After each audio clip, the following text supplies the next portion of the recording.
Bonsoir à tous, merci de nous retrouver sur TV Sud pour votre journal local du Gard. Et attention, si vous devez prendre l'avion demain, les contrôleurs aériens sont en grève. Ils dénoncent une nouvelle fois le projet européen de ciel unique. La Direction générale de l'aviation civile en France a demandé aux compagnies aériennes de réduire leur programme d'un tiers. Les aéroports de la région et notamment Nîmes-Garons conseillent aux voyageurs de se rapprocher de leur compagnie aérienne. C'est un bassin écologique destiné à filtrer les eaux de la station d'épuration avant d'être évacuée dans la nature. La zone de rejet végétalisée de Marguerite s'étend sur 2 hectares. Même si une ZRV existe déjà à Vauvert, c'est une première sur le territoire de Nîmes Métropole. Les explications Alain Belon. 7 types de milieux humides ont été créés pour traiter l'eau venant de la station d'épuration de Marguerite. Ce traitement de finition est entièrement écologique.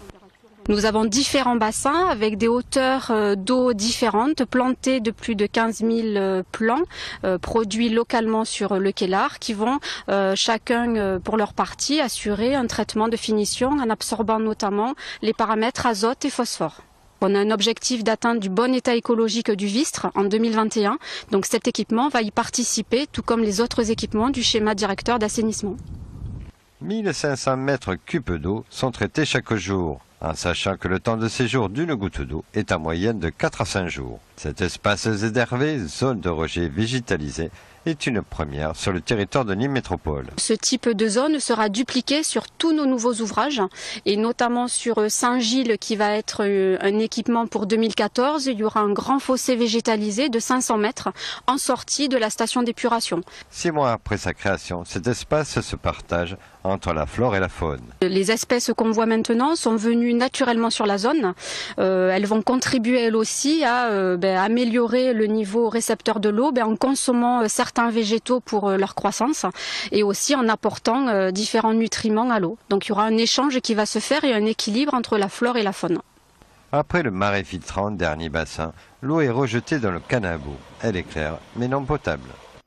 3 policiers, un futur agent et un citoyen civil distingués pour leur courage et leur dévouement à Nîmes. Tous les 5 ont fait preuve de bravoure cet été. Les premiers sont intervenus lors d'une tentative de suicide à l'hôpital Carrémo et les 2 autres ont sauvé 2 personnes de la noyade au Grau-du-Roi. Le préfet du Gard leur a donc remis une médaille. Écoutez. On a vu cette personne directement sur le toit, on a parlementé avec cette personne, on lui a donné confiance, on a pu l'atteindre et on lui a en quelque sorte sauvé la vie dans le sens où il était déterminé à sauter. C'est pas tous les jours qu'on fait des missions comme ceci, elles sont relativement dangereuses, c'est l'adrénaline qui nous pousse, on a l'effet tunnel mais on est très fiers parce qu'on pense automatiquement au danger après. Une personne est venue à nous dans l'eau en nous disant qu'elle n'arrivait pas à ramener son ami, qu'elle avait des difficultés et du coup on a perçu l'ami dans l'eau en train de faire le bouchon et à ce moment-là on l'a sorti de l'eau tant bien que mal et cette même personne, une fois qu'on a sorti son ami, s'est noyée, était en train de se noyer, donc on est reparti à l'eau pour aller sauver la 2e personne qui nous avait prévenu de cette noyade. Le discours du préfet était très émouvant, donc du coup j'étais un peu mal à l'aise et très ému en fait. Voilà, ils ont donc reçu la médaille de bronze du courage et du dévouement.